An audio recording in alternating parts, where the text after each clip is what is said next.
Assalamualaikum warahmatullahi wabarakatuh. Baik, alhamdulillah pada kesempatan kali ini kita diberikan kesehatan dan kesempatan sehingga kita bisa belajar lagi secara daring. Kemudian yang ada di sekolah kita alhamdulillah bisa bertatap muka. Materi kali ini akan melanjutkan materi sebelumnya, yaitu K3LH. Jadi pertemuan pertama sudah dibahas, sudah disampaikan tentang pentingnya K3LH ya. K3LH ini merupakan sebuah materi yang sangat penting karena dengan kita mengetahui K3, kesehatan dan keselamatan kerja, itu bisa menjadi bekal buat kita agar kita tidak ceroboh dalam melakukan sebuah tugas ya. Seperti di perusahaan-perusahaan besar, kemudian kantor, kemudian bengkel, bahkan juga di lab komputer ya, karena kita berkecimpung di dunia komputer seperti merakit, di sana ada arus listrik, kemudian juga ada perangkat-perangkat keras lainnya yang itu rawan dengan konslet dan lain sebagainya. Jadi perlu diperhatikan agar kita sukses dalam melakukan sebuah pekerjaan.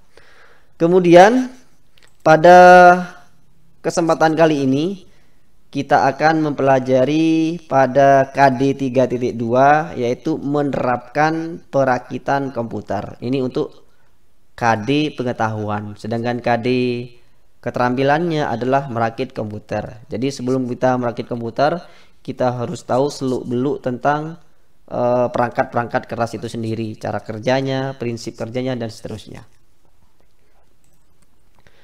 Nah, tujuan dari pembelajaran kita kali ini ya melalui tayangan presentasi yang saya presentasikan ini. Kemudian kita nanti bisa diskusi via chat online. Jadi harapannya adalah agar peserta didik ya bisa menjelaskan generasi komputer dengan tepat. Kemudian berikutnya adalah bisa menjelaskan prinsip dan cara kerja komputer dengan benar. Ya, baik. Mari kita lanjut. Kemudian kegiatan pembelajarannya ya tadi sudah kita singgung, yaitu kita belajar secara streaming ya, secara online bagi yang ada di rumah. Kemudian yang ada di sekolah untuk saat ini kita bisa langsung tanya langsung, diskusi langsung. Kemudian harapannya adalah pada penilaian nanti ya kalian bisa mengerjakan latihan soal secara online. Untuk soal-soal ini yang secara online atau tugas-tugasnya akan saya sampaikan di grup Google Class atau di grup WA kelas. Baik, nah apa sih komputer itu ya? Komputer merupakan sebuah perangkat yang tidak asing ya bagi kita, karena kita untuk saat ini perkembangannya sangat pesat ya untuk komputer. Bahkan hampir setiap instansi itu memiliki komputer ya. Jarang sekarang kita menemukan sebuah instansi yang masih menggunakan mesin ketik manual, jarang sekali ya. Jarang sekali kita temukan. Jadi komputer adalah serangkaian mesin elektronik yang terdiri dari jutaan komponen yang dapat saling bekerja sama serta membentuk sebuah sistem kerja yang rapi dan teliti. Kenapa di sini kita sampaikan yang rapi dan teliti? Contoh misalnya kalkulator ya. Kalkulator itu adalah salah satu perangkat komputer ya, pendahulunya komputer yang saat ini, dia bisa melakukan penghitungan ya dengan cepat dan tepat ya. Itu contoh mudahnya. Belum lagi kalau kita misalnya di Excel ya, bisa melakukan penghitungan begitu cepat dan tepat. Kemudian kalau di Word melakukan pengetikan dan selainnya. Itu adalah komputer. Nah, mari kita untuk memperdalami tentang komputer, kita akan mempelajari sejarah ya, sejarah tentang komputer.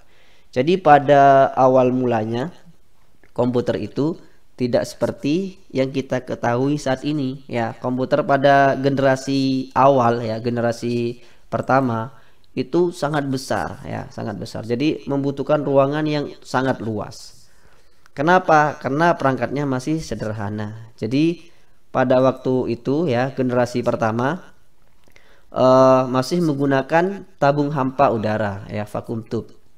Nah, vacuum tube ini menjadi bahan utama dari generasi ini, bahkan ciri khasnya ya, ciri khasnya seperti itu. Nah, jadi bisa kita lihat seperti apa vacuum tube. Nah, seperti ini bisa kita lihat pada tampilan layar ini. Ya, seperti itu. Ini vacuum tube. Kemudian setelah vacuum tube ini baru beralih generasi berikutnya ya, yaitu peralihan. Peralihan dari vacuum tube ini ke penemuan berikutnya yaitu transistor ya. Jadi transistor ini sudah lebih canggih ya dibandingkan dengan vacuum tube tadi. Oke.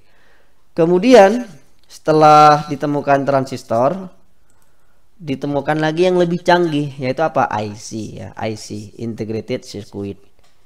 Nah, IC ini perkembangan dari transistor tadi. Setelah IC masih berkembang lagi ya, menjadi apa? Yaitu menjadi chip ya, atau chipset ya. Ada istilah LSI, Large Scale Integration.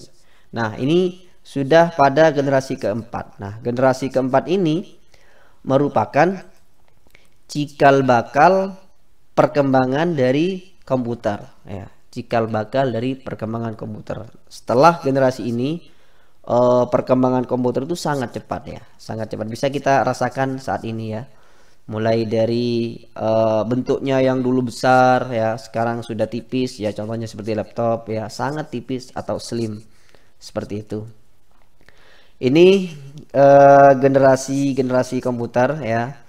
Kemudian setelah kita mempelajari generasi, untuk lebih detailnya nanti akan saya kirim di Google Class tentang generasi komputer.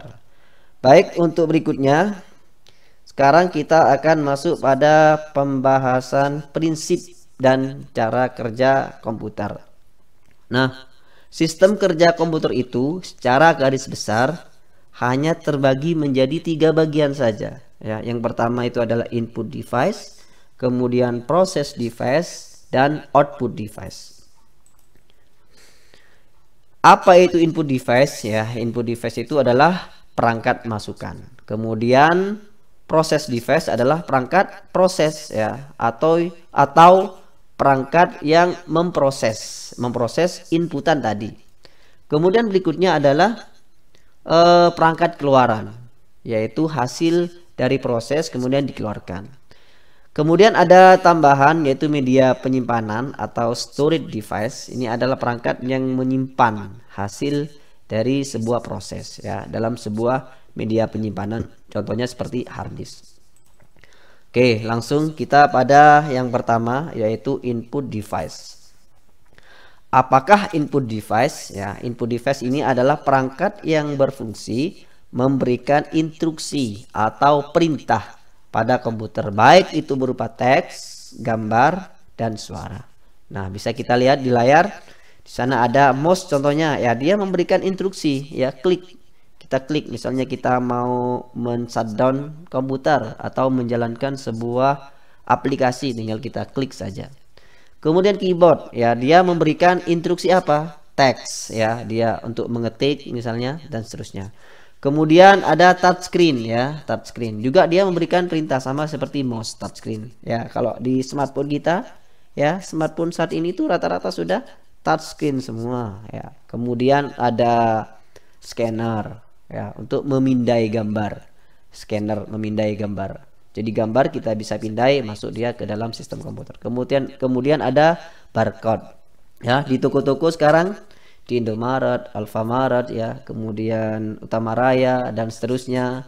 Bahkan toko-toko kecil sekarang itu sudah mulai menggunakan barcode ya, karena itu memudahkan pekerjaan kita yang seharusnya kita ketik manual ya, nggak perlu lagi, sudah tinggal cret selesai.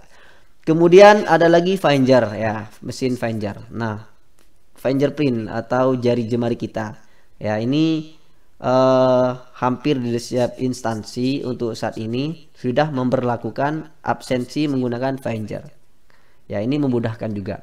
Kemudian kamera digital dan seterusnya, pengambilan foto, kemudian mikrofon ya, kemudian ada joystick, kemudian trackball ya, semua itu adalah perangkat-perangkat input device. Berikutnya adalah proses device. Nah, proses device ini ya, yang paling utama itu adalah prosesor ya, Central Processing Unit atau CPU. Jadi CPU ini merupakan otak dari sebuah komputer yang dia dibantu oleh mainboard ya, mainboard papan utama. Papan utama yang berfungsi menyambungkan perangkat-perangkat komputer menjadi satu kesatuan. Contohnya seperti CPU dipasang ke mainboard. Kemudian RAM.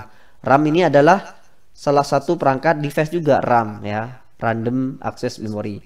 Kemudian ROM, kemudian apalagi chipset dan lain-lain sebagainya. Ini adalah perangkat-perangkat yang berfungsi untuk memproses. Nah, hasil dari proses ini ya bisa di-save, disimpan di media storage. Kemudian hasilnya juga dikeluarkan kemana? Ke output device ya, baik itu berupa suara ataupun berupa kertas print dan seterusnya. Oke, ini adalah output device. Baik, kita perhatikan pada layar, di sana ada monitor. Nah, ini merupakan output dari sebuah komputer atau laptop. Kemudian juga ada speaker ya, suara diolah oleh komputer, diolah kemudian hasilnya dikeluarkan melalui speaker. Kemudian juga ada printer ya, printer. Ada mesin fax ya, mesin fax. Jadi dengan adanya mesin fax kita mengirim surat ya, hari ini kita kirim, di fax-kan ya langsung hari ini juga. Begitu juga dengan plotter ya. Plotter ini hampir sama seperti printer, cuma dia dalam ukuran besar. Ya, itu adalah perangkat-perangkat yang masuk dalam output device. Baik, ini adalah pemaparan dari pertemuan kali ini.